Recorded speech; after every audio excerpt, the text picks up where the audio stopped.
inilah sistem yang benar-benar melindungi kehormatan dan keamanan perempuan secara menyeluruh. Ma'asyiral muslimin, jamaah Jumat Masjid Al-Huda yang dirahmati Allah, tindakan preventif atau pencegahan saja tidak cukup.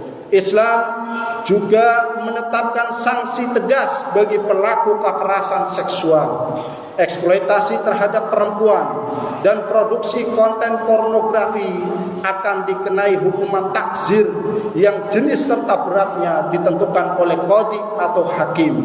Bisa berupa penjara, bisa berupa cambuk, atau bahkan hukuman mati jika dianggap sangat berat.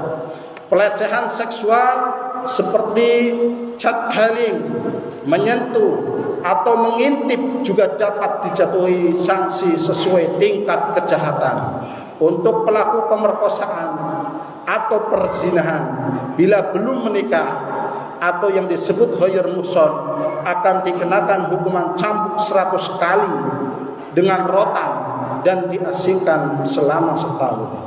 Bila pelakunya sudah menikah atau pelaku zina yang sudah menikah atau disebut dengan muhsan, hukumannya adalah rajam hingga mati.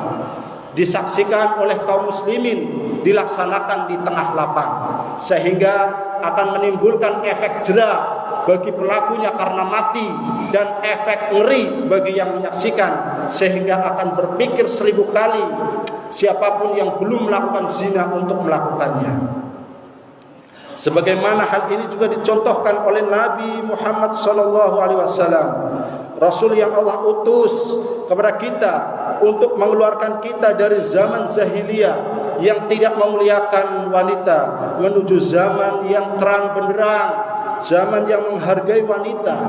Bila disertai penculikan, pelaku pemerkosaan atau perzinahan atau penganiayaan, pelakunya bisa dikenai hukuman tambahan. Negara pun wajib melindungi korban dan menjamin pemulihan fisik serta mental mereka.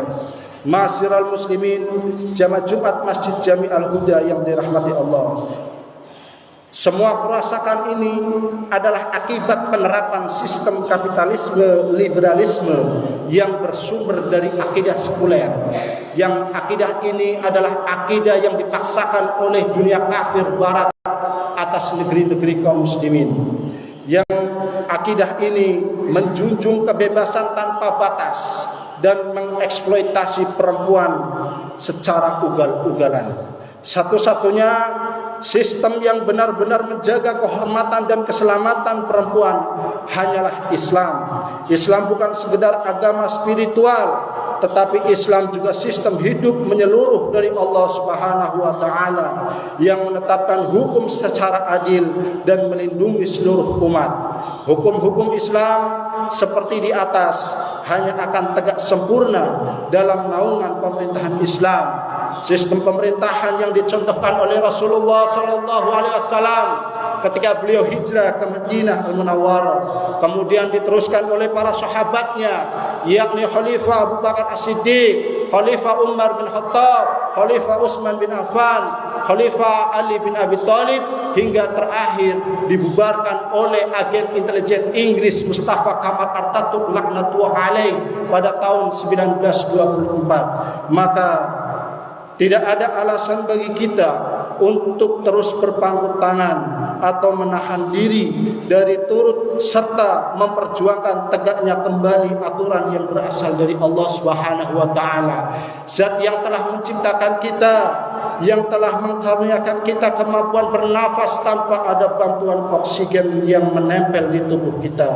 Maka wahai kaum muslimin, dari mimbar ini kami serukan, adakah aturan yang lebih baik daripada aturan Allah? Belumkah tiba saatnya bagi kita untuk bersatu bahu-membahu memperjuangkan tegaknya persatuan Islam dan kaum muslimin di seluruh dunia dan menerapkan syariat Islam secara menyeluruh sebagai tata aturan kehidupan kita? Yang dengannya itu pula Palestina yang sampai saat ini dijajah oleh Zionis laknatullah alaih terus saja tanpa ada yang membela. Wallahu a'lam bishawab.